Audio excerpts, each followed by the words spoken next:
tema firman Tuhan pada pagi hari ini, in Christ, di dalam Yesus. Tapi sebelum saya jabarkan tentang ini, saudara, kita mesti tahu dulu nih, supaya sepakat kalau ngerti tentang kapasitasnya Tuhan. Ya, saudara, di dalam Yohanes pasal yang pertama ayat yang ketiga, boleh ditampilkan, segala sesuatu dijadikan olehnya, dan tanpa dia tidak ada sesuatu pun yang telah terjadi. Kemudian dilanjutkan lagi di dalam Yesaya 66 ayat yang pertama. Beginilah Yahweh berfirman, surga adalah tahtaku. Jadi tahta Tuhan apa? Surga. Surga. Ya. Dan bumi adalah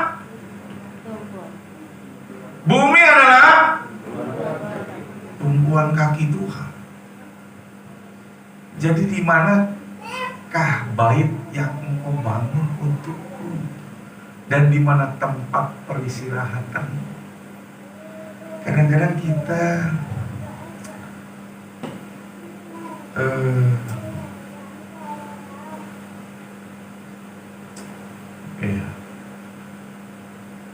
membuat atau mendefinisikan Tuhan menurut pengetahuan kita lewat ukuran yang kita buat. Seringkali kita bilang begini, saudara, Tuhan ada di dalamku. Coba baca ayat ini baik-baik. Firman Tuhan berkata, surga adalah tahtanya dan bumi adalah. Bagaimana mungkin bisa ada di dalam manusia? Mesti tahu persis tentang perkara ini, saudara.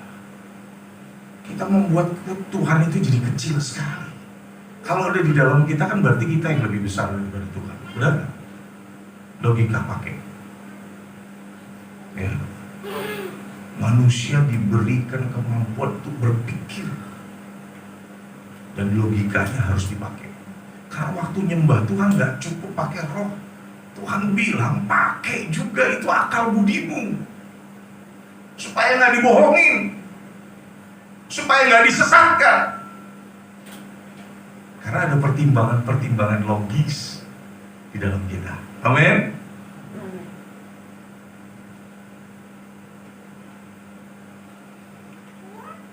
Jadi segala sesuatu itu dijadikan oleh Tuhan. Langit adalah tahtanya dan bumi adalah tumpuan kakinya. Ini kapasitasnya Tuhan. Terlalu besar dia, saudara, untuk bisa kita buat jadi kecil terus kita masukkan di dalam kita. Ya. Mungkin selama ini konsep yang kita pakai masih seperti itu, saudara. Tapi hari ini saya mau kasih tahu lagi tentang sesuatu yang benar. Ya. Di dalam Yohanes 15 ayat yang ke-7. Ini yang pasti, saudara. Saya undang jemput kita untuk membaca secara bersama-sama ayat ini.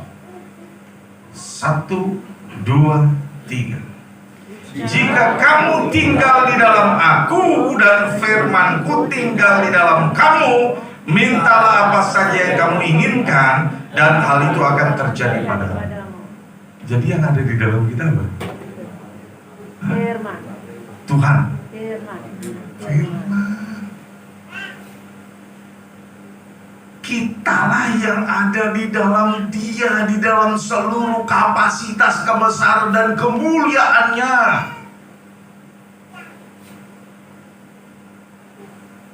Masih suka marah-marah, masih suka sakit hati. Bagaimana mungkin Tuhan ada di dalam? Tuhan terlalu mulia, terlalu kudus, terlalu besar, terlalu hebat buat jadi kecil terus dimasukkan ke dalam manusia yang fana, yang ada batas usianya, terikat dengan ruang dan waktu. Firman Tuhan udah bilang yang ada di dalam kita itu firman-Nya. Kalau yang ada di dalam Dia itu kita. Amin. Ini supaya kita sepakat dulu dalam hal ini, saudara, supaya jangan salah konsep di dalam menyembah Tuhan. Kemudian, seperti apakah tinggal di dalam pokok? Saya akan ambil di dalam Yohanes 15 ayat 1 sampai dengan ayat yang ke-7. Tapi coba tolong dibuka di dalam ayat yang pertama. Enggak ya? Bisa dimasukkan Yurika.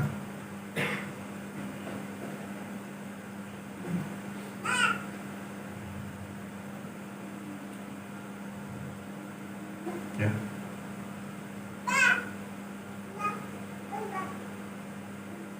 Atau ini aja deh, Pak Aliong aja, tolong dibaca sambil Yurika persiapkan ayatnya itu. Kayaknya di situ nggak ada, ya. Oke. Yohanes 15 ayat yang pertama.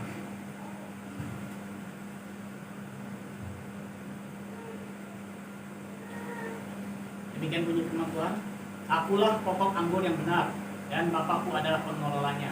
Ya. Di terjemahan yang lain dikatakan Bapakkulah pengusaha. Kira-kira yang benar pengusaha atau pengelola, saudara? Halo? Halo? Kalau dari bahasa aslinya jelas pengelola. Apa hubungannya dengan tanaman? Pengusaha nggak ada hubungannya dengan tanaman. Yang ada hubungannya dengan tanaman apa? Petani, saudara. Pengelola, ya. Ini lebih tepat lagi, saudara, petani. Ya, kalau nggak salah dalam terjemahan ILT itu petani. Bapakkulah petaninya. Ya, ini di EMB ini masih agak jauh. Ya. Tapi ini seharusnya petani. Saya mengambil satu contoh tentang pokok anggur, ya, bahwa Tuhan itu adalah pokok anggur dan kita adalah ranting-ranting yang ada di dalam pokok anggur itu.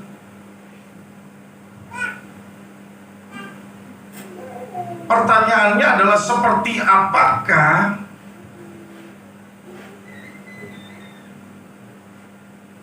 ranting yang tinggal di dalam pokok anggur, dan ini berhubungan atau berbicara dengan hidup kita di dalam Tuhan. Ya, kita akan bahas di bagian yang pertama. Ya, jawaban yang pertama adalah dibersihkan, dipangkas, dipotong.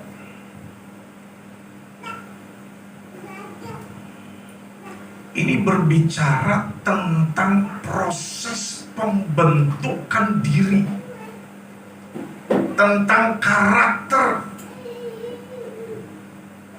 Jadi kalau ranting itu tidak nempel pada pokok, berarti ranting itu nggak dapat nutrisi dari pokok, sehingga ranting itu akan menjadi kering layu. Kalau sudah kering dan layu, saudara, dia tidak akan pernah mungkin menghasilkan buah. Nah, firman Tuhan mengatakan di dalam Yohanes 15 ayat 3 sampai dengan ayat yang keempat, setiap ranting padaku yang tidak menghasilkan buah diangkatnya, dan setiap ranting yang menghasilkan buah dibersihkannya, supaya menghasilkan buah lebih banyak. Kamu memang sudah bersih karena firman yang kukatakan kepadamu. Ini bicara juga tentang didikan Tuhan. Jadi bukan serta-merta ketika kita terima Yesus sebagai Tuhan dan Juru Selamat, segala sesuatunya itu jadi urusan Tuhan, bukan lagi urusan kita. Dan nanti ketika kita melakukan sebuah kesalahan, kita bilang, itu salahnya Tuhan. Enggak, saudara. Di dalam diri manusia, Tuhan berikan kepercayaan penuh untuk melakukan kehendak-Nya. Tentunya dengan setiap konsekuensi yang harus ditanggung. Lakukan yang baik, maka engkau akan terima yang lebih baik lagi daripada apa yang kau lakukan. Lakukanlah yang jahat, maka engkau akan terima yang lebih jahat daripada apa yang telah kau lakukan. Ya. Jadi jangan sembarangan bilang, oh sudah di dalam Yesus berarti sudah aman, segala sesuatunya sudah beres, sehingga boleh melakukan dosa karena nanti juga dibereskan oleh Tuhan. Celaka 12. Ya, nggak bisa, saudara. Kita harus menghargai korban Kristus, darah Yesus yang sudah dicurahkan bagi kita. Makanya sekali-kali buka kitab Ibrani. Jangan bilang kitab Ibrani itu untuk orang Ibrani, saudara. Bukan untuk kita, itu juga salah.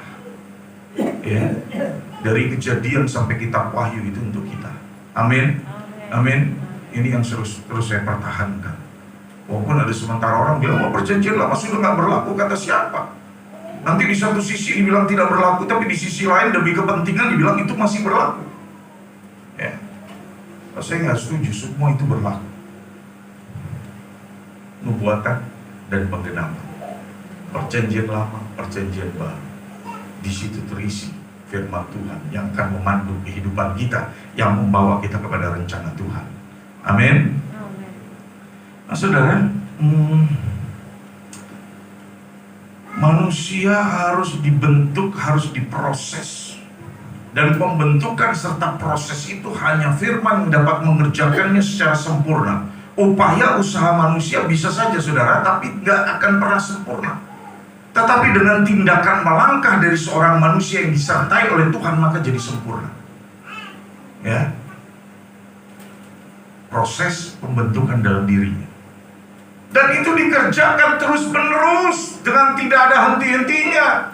Bukan berarti setelah kita terima Yesus sebagai Tuhan dan Juru Selamat sudah selesai. Semuanya urusan Tuhan, bukan lagi urusan saya. Begitu kita ada di tempat tidur aja, saudara. Gak usah bekerja, gak usah beraktivitas, gak usah ngapa-ngapain. Semuanya urusan Tuhan. Tuhan yang cari duit, Tuhan yang bekerja. Nggak bisa seperti itu. Ya. Nah,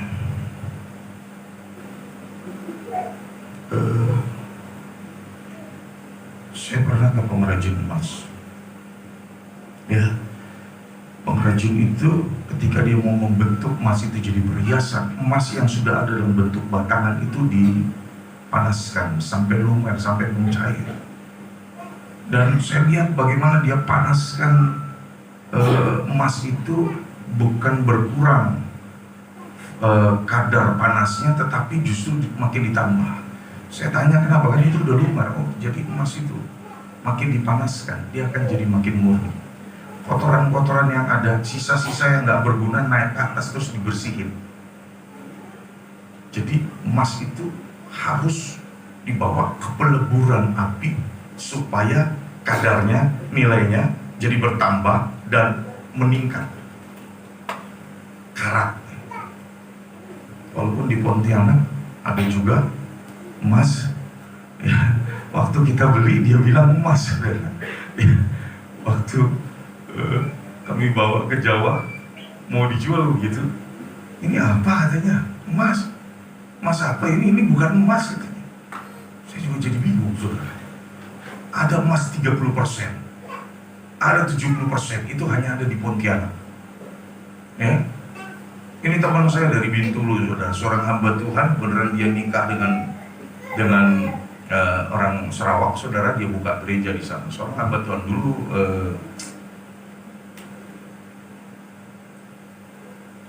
ketua pemuda dari gereja kami.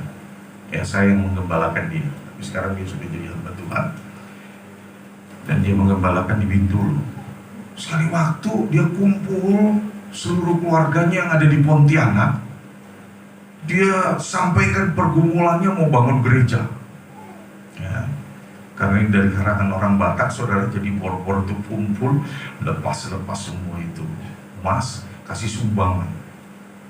Terus dia bawa ke Sarawak. Sampai di Sarawak dia jual. Dia bilang, kamu mau nipu saya kayak apa? Katanya, ini bukan emas. Jadi hasilnya apa, saudara? Dia bawa lagi balik ke Indonesia, dia jual di situ. Baru di Indonesia ini, di Pontianak ini, baru dia bisa bawa uang dan dia bisa bangun gereja di sana. Ya, sekali lagi, ada juga emas yang kadarnya nggak murni, mungkin kurang pembakaran atau kebanyakan dimasukin tembaga. Kalau informasi yang saya dapat, kebanyakan dicampur dengan tembaga. Ya, makanya di sini kadang-kadang nggak pakai karat ya kalau kita beli emas ya. Pakainya persen, benar nggak? Itu 70%, 60%. Udah Jeruju 30%. Karena kami dulu tinggal di Jeruju, jadi belinya di Jeruju. Itu harganya lebih murah. Tapi ternyata di tempat lain itu nggak diakui. Ya. Nah, itu tadi, saudara, menyangkut kepada emas akan jadi semakin murni kalau dia dibakar.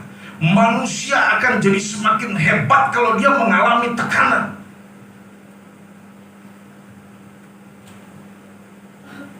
Tekanan bisa terjadi dalam berbagai bentuk, saudara. Termasuk ketika engkau mendisiplinkan diri. Saya bisa saja pergi keluar kota ke Pemuda, balik jam 1, tidur jam 2 atau jam 3. Tapi jam 4 otomatis badan saya bangun sendiri. Bangun, nggak bisa nggak bangun, pasti bangun. Walaupun nggak ada yang bangunin. Kenapa? Karena sudah terbiasa. Dan itu sebenarnya ketika belum terbiasa, itu pressure, itu tekanan. Karena tubuh letih. Tetapi roh terus dibangun, akibatnya apa, saudara? Jadi kebiasaan. Jadi nggak masalah itu mau tidur jam 10, jam 9, jam 2, jam 1, bahkan jam 3, tetap jam 4 pasti bangun. Ya. Tadi pun sempat saya ngomong sama Pak Surya, Pak, saya ini heran. Kenapa? Saya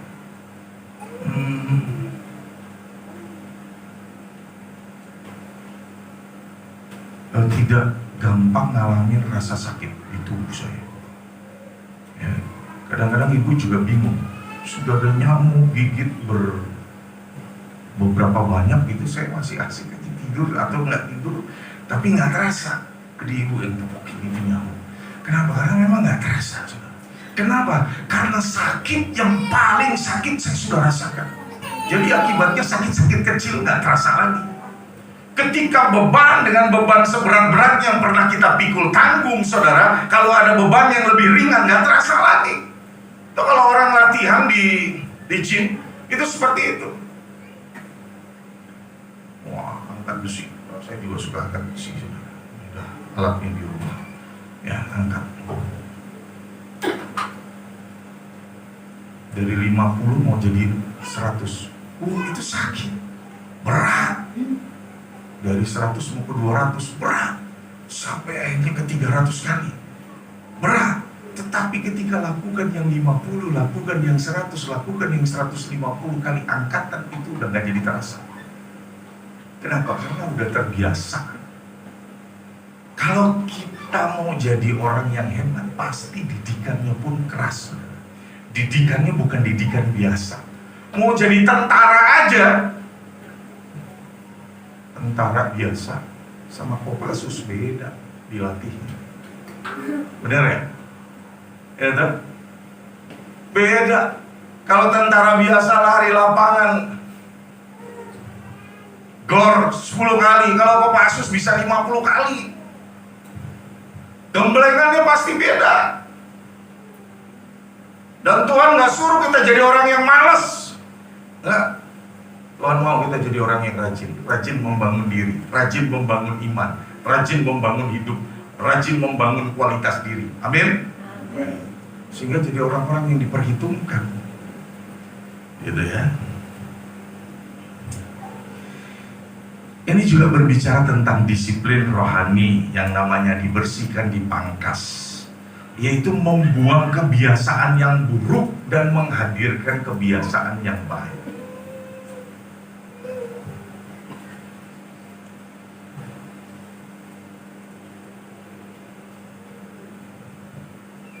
Ranting yang kelihatannya sudah kering, gak bakal menghasilkan buah, firman Tuhan bilang dibuang. Tapi ranting yang kelihatannya ini mulai muncul tunas-tunas baru, ya, itu pun dipotongin sudah, supaya tunasnya nanti nggak hanya satu, tapi ada dua, potong lagi jadi 4, terus potong lagi jadi 8, terjadi multiple. Ketika dia dibersihkan, yang penting jangan nolak. Kadang-kadang apa yang membuat kita menolak didikan Tuhan? Kesombongan, saudara. Ini yang paling bahaya. Kenapa? Dari semua penyakit manusia, penyakit rohani yang menyerang manusia, satu yang paling Tuhan ingetin, sombong. Itu yang mesti dijaga. Tuhan suruh rendah hati. Kenapa? Karena Yesus bilang, datanglah kepadaku yang letih, lesu dan berbeban berat, aku akan memberikan kelegaan kepadamu. Belajarlah kepadaku, sebab aku rendah hati. Jadi karakter dasar Yesus salah satunya adalah rendah hati. Ya, kemudian ya, yang kedua ya, berbuah. Coba kalau buahnya kayak gini ya, kalau kita punya tanaman terus buahnya kayak gini, luar biasa. Ya, pastinya aku pengen petik biar punya orang.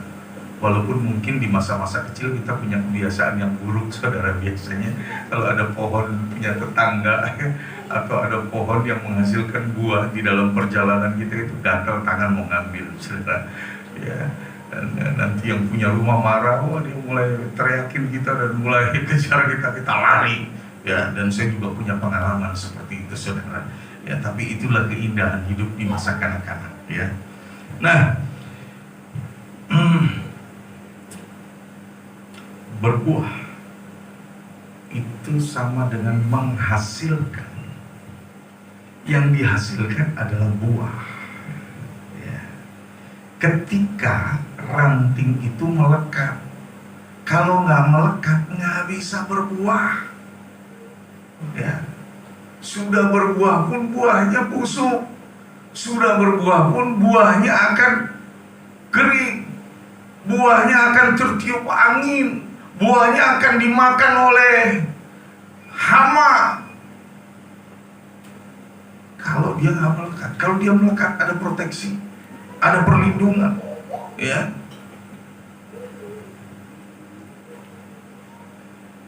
Dan ketika ranting itu melekat, selain daripada dia menghasilkan buah, dia juga menghasilkan buah itu bukan satu buah, tetapi dia menghasilkan buah yang banyak, buah yang lebat, sehingga saudara itu terlihat dan itu dapat dirasakan.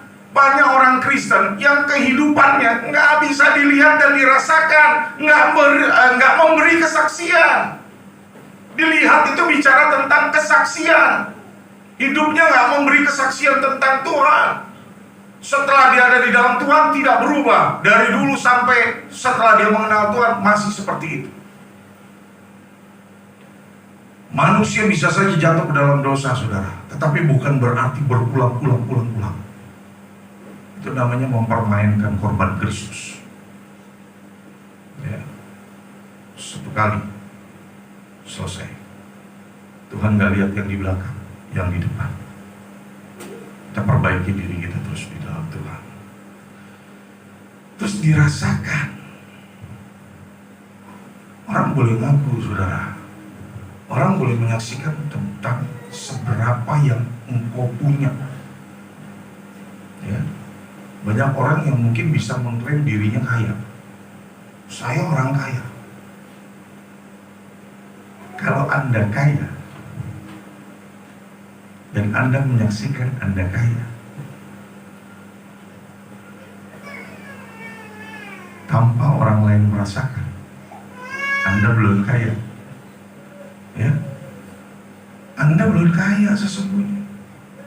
Ya, orang lainlah yang memberi informasi atau yang menginformasikan Anda kaya, karena dia menikmati apa yang ada padamu.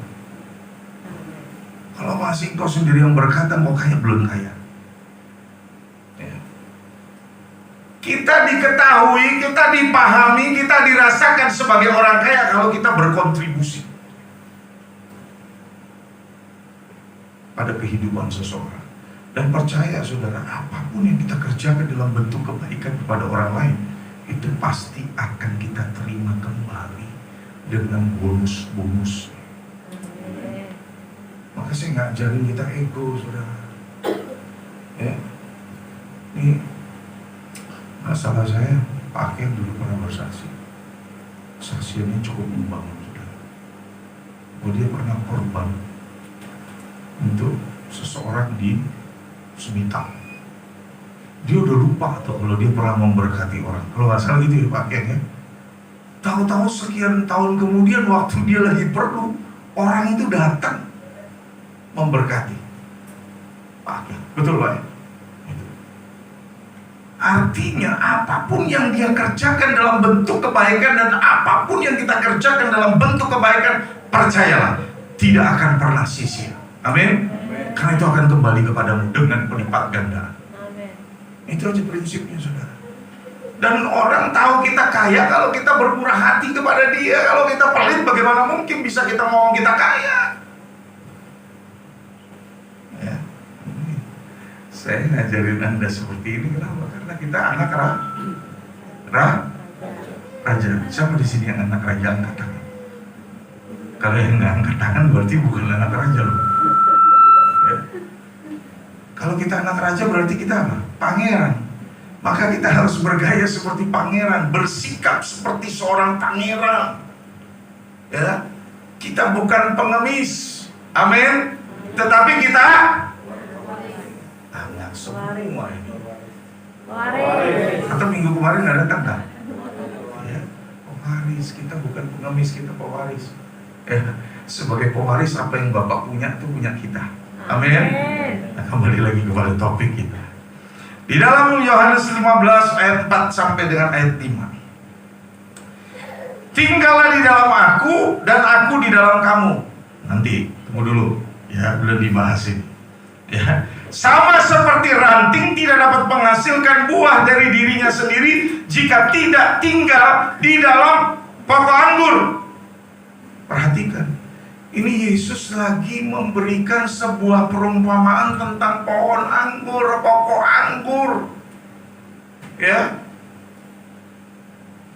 Maka dia harus mengilustrasikan atau menjabarkan ilustrasinya ini secara detail agar orang dapat ngerti. Tapi yang dia bicarakan di sini tentang hubungan antara pokok anggur dan ranting. Ya. Jadi bukan tentang manusia dan Tuhan. Ya. Coba ayat ini perhatikan baik-baik. Dia lagi menjelaskan tentang pokok anggur. Walaupun nanti berkorelasi di kemudiannya, itu akan menjadi sebuah hubungan antara manusia dan Tuhan. Tetapi bukan Tuhan yang ada di dalam, firman-Nya yang ada di dalam kita. Ya, kemudian demikian pula kamu tidak berbuah. Masih ngomong lagi tentang buah kok di sini. Jika kamu tidak tinggal di dalam aku, nah ini kan, aku di sini dia gambarkan aku itu sebenarnya adalah pokok anggur, ya.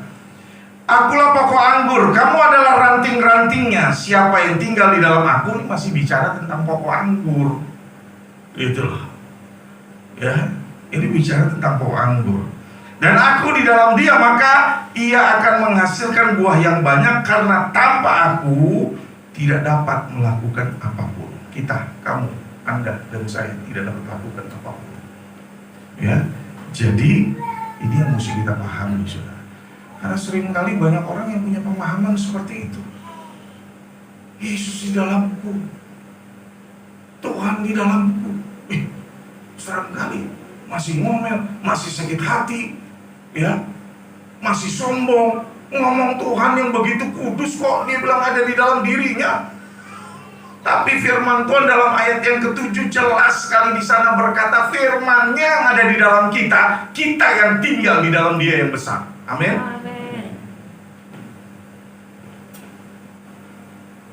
Wow. Tapi itulah biarlah itu konsep mereka. Tapi buat kita harus sadar yang benar, supaya jangan salah, supaya kita jangan nyalain Tuhan juga.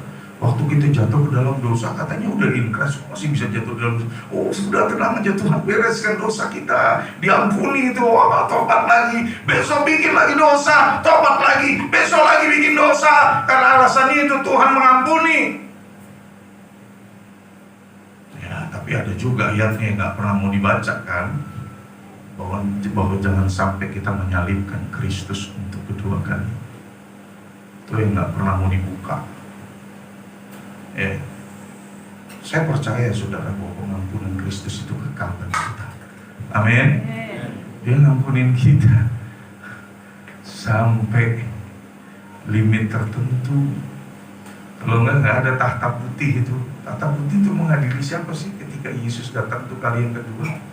Untuk menghakimi semua manusia yang berdosa dan yang tidak berdosa, saudara. Ya. Nah, itu jelas yang catat siapa? Kitab Wahyu. Tapi kenapa kitab Wahyu nggak pernah dibaca? Ya.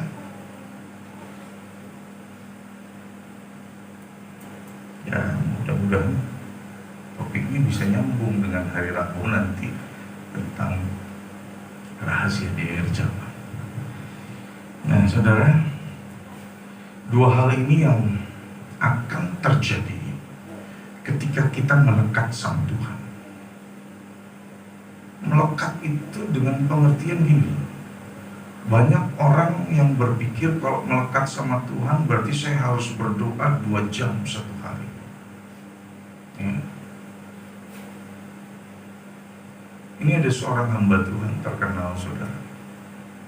Dia saksikan dia punya anak rohani. Ya, dia saksikan itu, dia cerita sama saya. Anak rohaninya ini benar-benar sebenarnya bukan hanya anak rohani, tapi sok rohani. Sok rohani sama orang rohani beda, ya. Jadi dia betul-betul mempertontonkan, memperlihatkan bahwa dia orang rohani. Ya, sebenarnya orang yang minta pengakuan. Ya, jadi dia suka doa, suka puasa, tapi supaya orang lain lihat. Dia masuk ke kamar, 5 hari dia nggak keluar dari kamar, doa, cerang, bahasa roh terus. Ya, terus udah 5 hari dia keluar dari kamar. Ya, dia keluar dari kamar, terus bapak rohaninya bilang, bisa ngapain kamu? Berhubungan dengan Tuhan. 5 hari, 5 pak. Apa yang kamu dapat? Suara Tuhan apa yang berbicara kepadamu?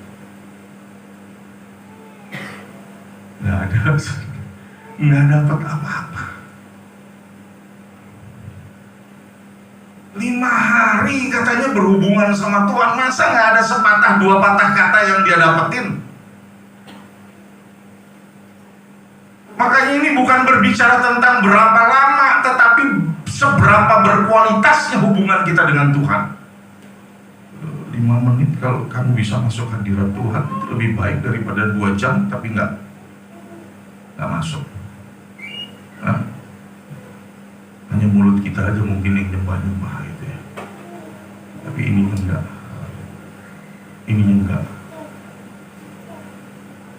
Hasil nggak ada. Bapak Ibu dan saudara yang kekasih Kristus, ini saya nggak berpanjang lebar firman, tapi jelas Tuhan mengasihi kita semua. Amin. Kalau kita ada di dalam Kristus, baru kita bisa menghasilkan buah.